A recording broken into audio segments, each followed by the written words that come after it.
Good morning mga kamix. Welcome sa panibagong vlog natin. Itong si Buddy. Magbibigay ako ng tips at tutorial sa inyo mga kamix. Kasi mayroong nagtatanong sa aking nakaraang upload kung about sa auxiliary fan nitong aircon.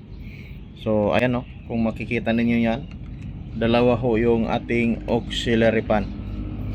So meron siya kasing tanong kung pwede ba daw pagsamahin yung dalawang auxiliary fan sa isang relay.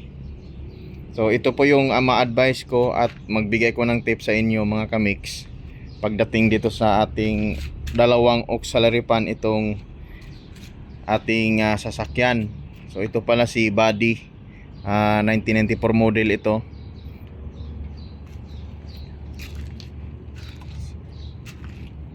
So ito mga kamix, bali dalawa yung ating auxiliary fan. So itong auxiliary fan na to ay yung dating stock niya dito. Dito siya nakalagay. Pero replacement na itong ating auxiliary fan kasi nasisira na yung una. Tapos ito naman yung aking dinagdag na auxiliary fan. So ito siya. Ayan.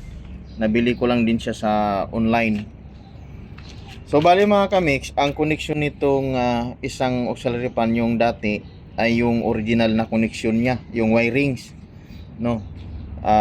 Kasi mayroon naman tong sariling connection. So yung auxiliary fan na aking pinalit ay tinap ko lang din sa kanyang sariling connection, yung luma, yung dating connection niya mga kamix, din ko lang din siya tinap.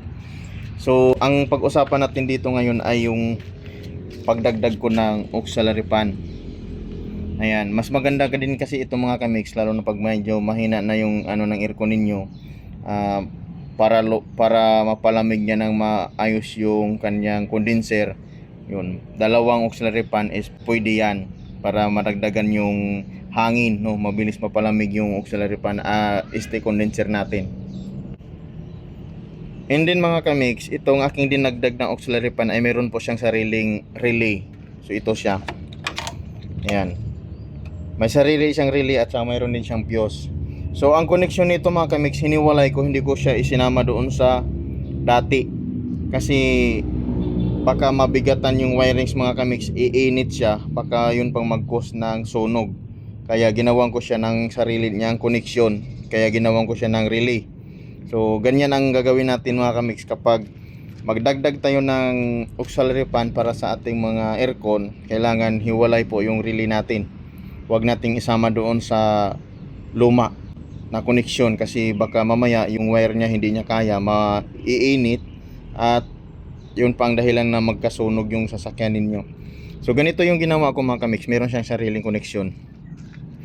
So ito, hindi ko na siya sa inyo, sabihin ko na lang yung mga terminal nitong relay natin para maintindihan ninyo.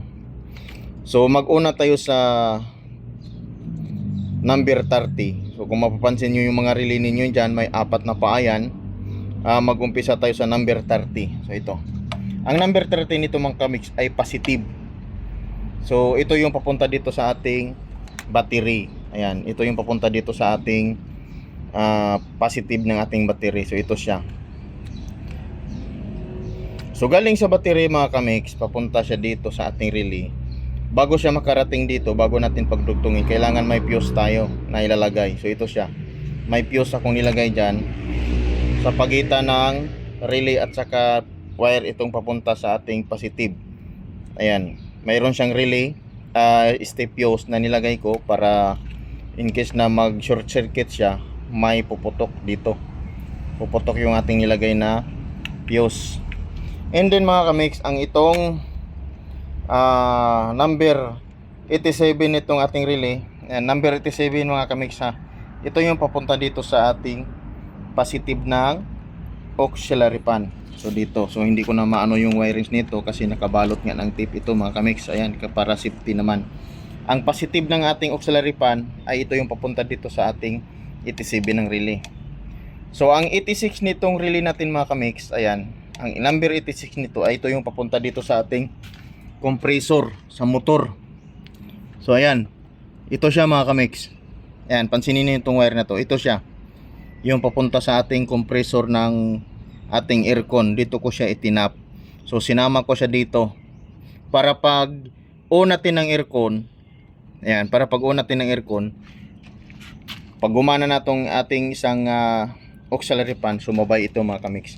Kasi nga yung ating 86 sa ating relay ay dito napunta sa ating isang wire sa motor ng aircon, sa compressor. So ang compressor natin ay nasa ilalim mga kamix. So mahirap sa tingnan, nasa ilalim yung compressor. And then itong number 85 mga kamix, ito yung ground itong ating number 85. So ito, tinap ko siya dito sa body. Pwede nyo rin naman itap dito sa terminal kung gusto ninyo, pero sa akin dito ko siya nilagay sa body.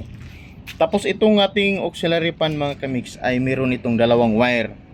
So ang wire nito mga kamix, positive at negative.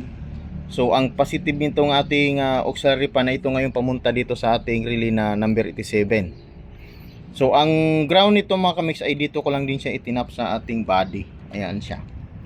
So meron na siyang sariling connection mga kamix. Once na inon ko na yung aircon, gagana siya. So ayan, testingin natin. Bubuhayin muna natin yung sasakyan mga kamix. So ayan na mga kamix, binuhay ko na yung makina ng sasakyan, tapos naka-on na din yung aircon natin. So gumagana na siya. Ayan, kung pansinin niyo yung yung fan ng ating auxiliary fan umiikot. Tapos yung dito din, ayan, kung makikita ninyo may ikot. So tatanggalin ko ngayon yung nag-automatic siya mga kamix. So ayan tingnan natin, nag-automatic siya. Ayan, naka-off yung ating auxiliary fan. So ito yung fuse natin. Tatanggalin ko ito para makita ninyo na gumagana siya. Ayan, bubunutin ko lang ito mga kamix. So ayan, wala na siyang fuse lagay natin dyan. Antayin natin na magmatic yung aircon para makita natin na hindi na ito gumana at ito ay gumagana. So ayan, nag-engage na ulit yung clutch ng aircon at nagumagana na siya ulit. So makikita ninyo, ayan, umiikot yung ating isang auxiliary fan. So ito yung original niya na linya mga kamix. Ito yung auxiliary fan na original na linya. Tapos pagdating dito, yung ating dinagdag na auxiliary fan. So ayan, nakikita ninyo, hindi gumalaw yung blade. Kasi meron siyang sariling connection mga kamix, no? Mayroon siyang sariling connection kaya hindi siya gumagana. Saka lang siya gumana kapag ibinalik ko tong fuse niya. So ibalik natin. Medyo mahirap pag wala tayong tagahawak ng cellphone. Ayan. Balik muna natin.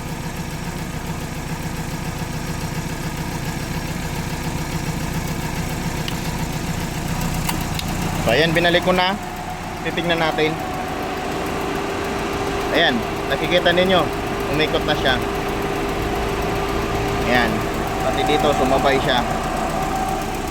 So ganun lang yung gagawin natin mga kamix kapag magdagdag tayo ng ating auxiliary fan sa ating mga aircon, lalo na sa mga old model katulad nito, 1994 model to. Kaya dinagdagan ko siya ng auxiliary fan, dagdag lamig sa condenser at saka dagdag din lamig dito sa ating radiator.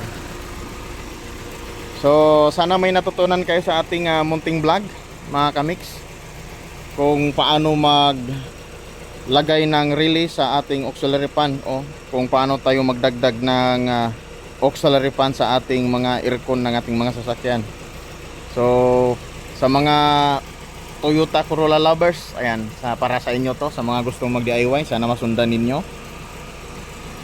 Sundan nyo lang itong aking ginawa at tiyak ay safety ang inyong mga sasakyan. Sana may natutunan kayo. Konting tips and konting tutorial din tayo ngayong umaga mga kamix. So hanggang dito na lang yung ating vlog mga kamix. Kung bago ka lang napadaan sa aking channel, huwag naman kalimutan mag-subscribe, pahit ng notification bell para lagi kang updated sa ating upload na mga videos.